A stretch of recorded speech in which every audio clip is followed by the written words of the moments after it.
Well, Tui, we did it. Of course you know what I'm talking about. It took a lot of work, but we finally got the last Emerald City Comic-Con exclusive Disney Funko Pop that was on our wish list, and it wasn't easy, but it's nice to finally have the peace of mind of knowing that we are not going to have to deal with more Funko Pop convention exclusives for at least another few months. Hey, what's that? Tui. Funko just announced all of their WonderCon exclusives! Welcome to Teacup for One.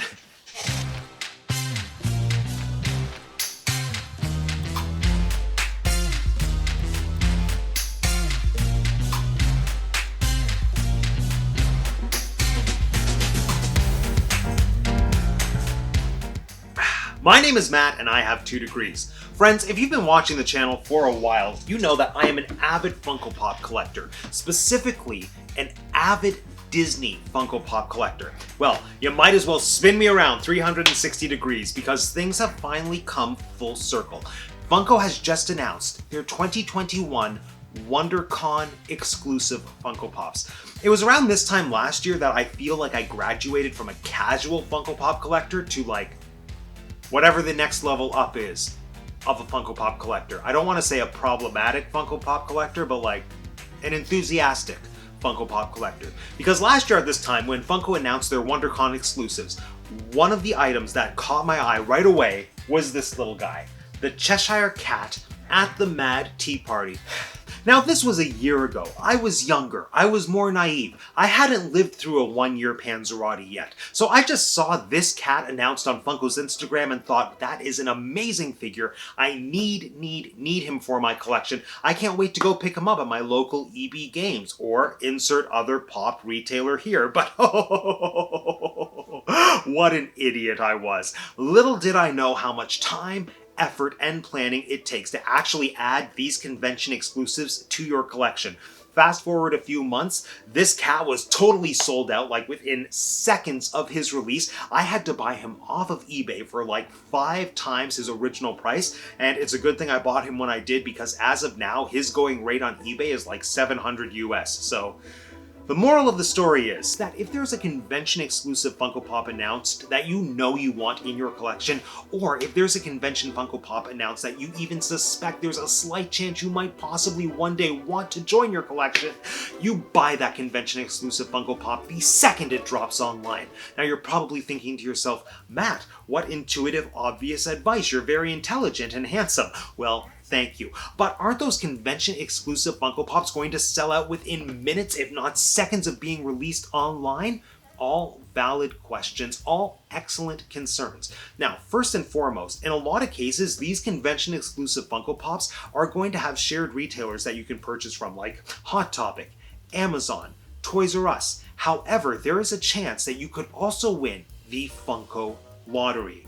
And I'm not joking, there is a literal Funko Lottery. If you win the Funko Lottery, you're given an assigned time to log onto the Funko website the day before all the convention exclusives have their wide releases through the shared retailers, and you can buy the convention exclusives directly off of the Funko website. But that's a lot more technical and a lot less fun than what we are here to discuss today. Today, I am going to be ranking and reviewing all of the newly announced WonderCon exclusive Disney Funko Pops in order of magical to most magical, or in order of least likely to join my collection to most likely to hopefully join my collection. But that said, all of these pops are truly beautiful, and I would be thrilled to really have any of them in my collection, but my bank account does not support that. But don't take my word for it.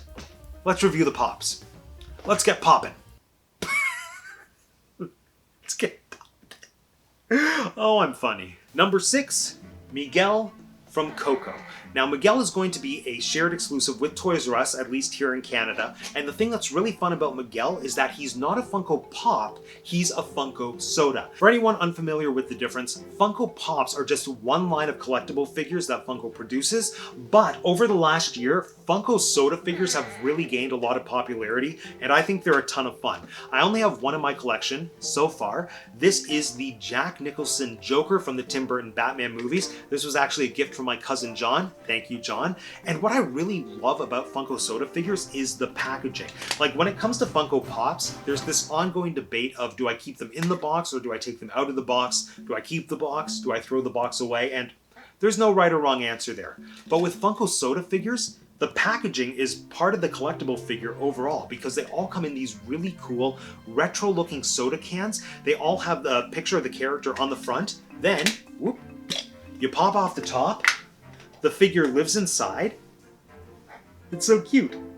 And at the bottom of every can, there is this really cool disc that shows you the character on one side, and then on the other side it tells you how many pieces of this figure were produced, because all the soda figures are limited editions to some degree. So for example, my Jack Nicholson Joker here is one of 12,500. Aside from the Funko Sodas all being limited editions, the other thing I love about these figures is that almost all of them have a 1 in 6 chance of delivering a chase variant, and low stakes responsible gambling is so much fun.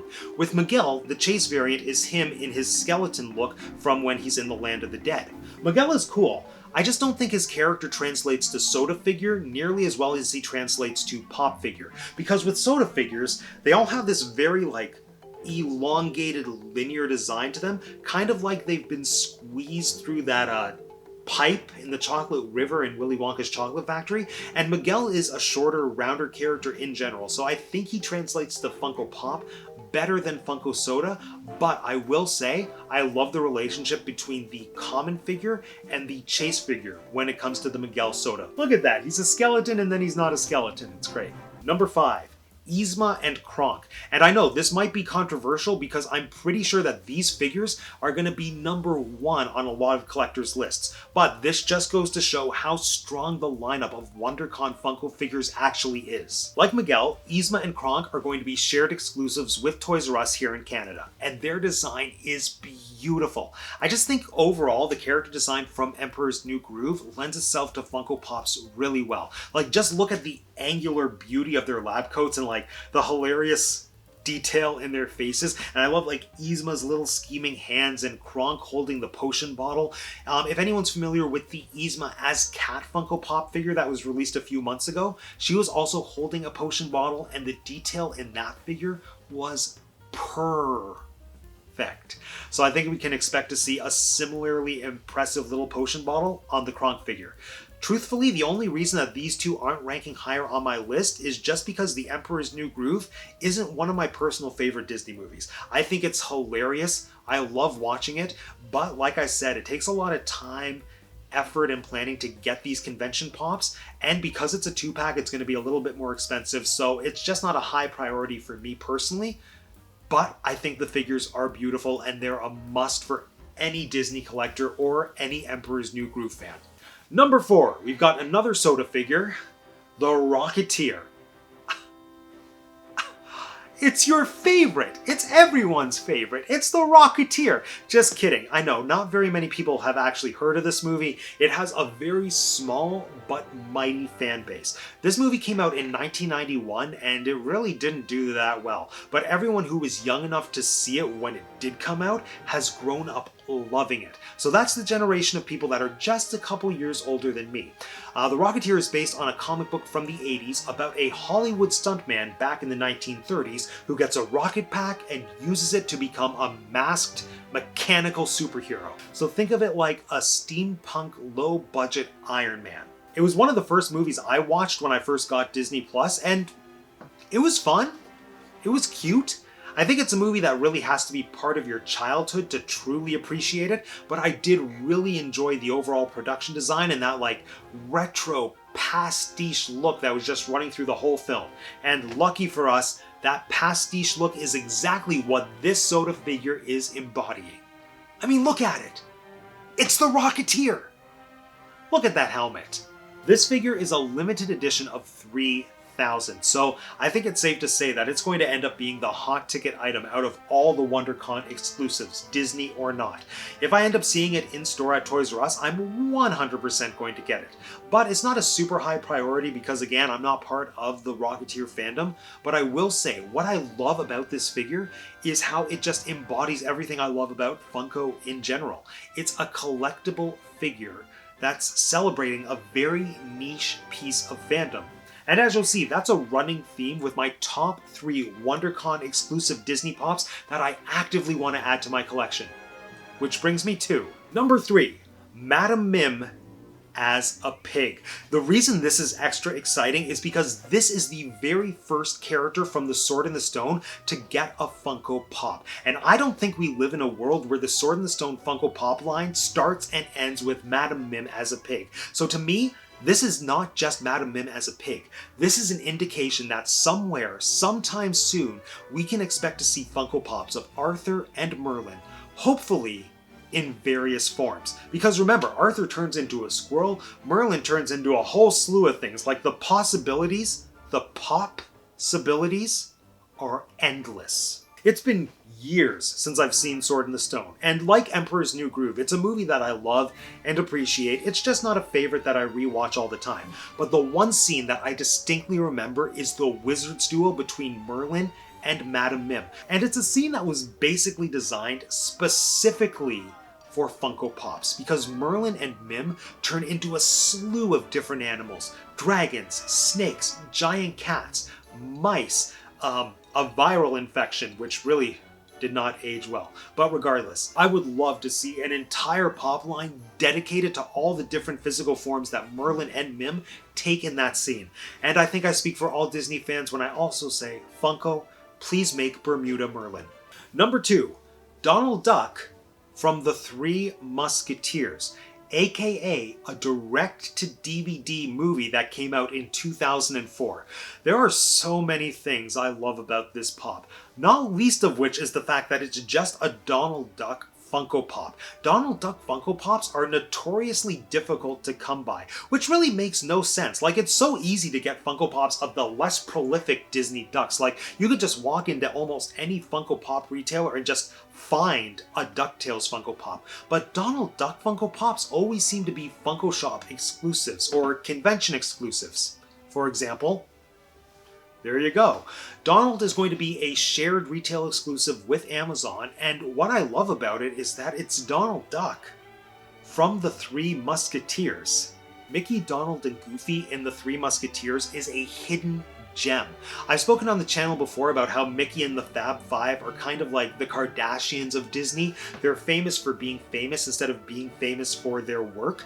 But Mickey, Donald, and Goofy in the Three Musketeers, yes, I'm almost positive that's the full title, is such a well-made movie. It's just over an hour long, and it's a chance for those characters to really shine in a fun, wacky, swashbuckling animated epic. We have all those main characters, Mickey, Minnie, Donald, Goofy, Daisy, and Clarabelle Cow. The movie features some of the best Disney voice actors of all time. The score is so much fun. It's a collection of classical music pieces that they wrote Disney lyrics to. So you've got Beethoven, you've got Gilbert and Sullivan, and it's being sung by Donald, Goofy, Clarabelle Cow, and all those amazing Disney voices. What I'm getting at is that the movie's a hidden gem. This pop is delightful. I'm here for all of it. All for one and one for all. Okay, moving on. And number 1. Actually, I'm just going to show her to you. You tell me if you know who she is. That's right. It's a Funko Pop of Lady Liberty herself. No, I'm just kidding. It's not the Statue of Liberty. This is actually the Enchantress from Beauty and the Beast, but not the Enchantress from the live-action Beauty and the Beast, like the movie where the Enchantress is a flesh and blood actual character. This is the Enchantress from Beauty and the Beast that only appears for a couple seconds at the very beginning of the animated film as a stained glass window. And now she's a Funko Pop. I don't even know why this is my number 1, but she is. I think it goes back to what I was saying about the reason I love Funko Pops is because they're an opportunity to just embrace a very niche part of any given fandom. And Beauty and the Beast is a timeless movie. It's celebrating its 30th anniversary this year. They already gave us Belle in her green dress, but just the fact that we're getting this character, who's so important to the story of Beauty and the Beast, yet so often forgotten, I think is really special. Seeing her as a Funko Pop brings out levels of detail to that character design that I've clearly been missing for 30 years. Like the old woman disguise literally just peeling off her at the base. Like that green thing at the bottom, like that's her old lady costume just falling apart. Is she everyone's favorite character from Beauty and the Beast?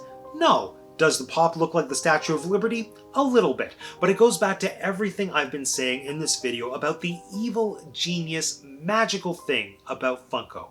They make collectible products that celebrate these niche movies and fandoms right down to the very last frame. And I am here for it. Anyway, friends, that concludes yet another episode of Teacup for One. Let me know in the comment section down below, which of these convention-exclusive Funko Pops are you the most excited for? And are you going to try to add any of them to your collection? And if you want to hear me talk in depth about more Funko Pops, Disney, sometimes Shakespeare, or just movies in general, make sure you're subscribed to the channel if you haven't subscribed already. If you haven't subscribed already, you've got another chance coming right now. It's super easy. All you have to do is click on my face. Thanks for joining me again today, everyone. My name is Matt, and I have 2 degrees, and that's the T cup for one. Go away.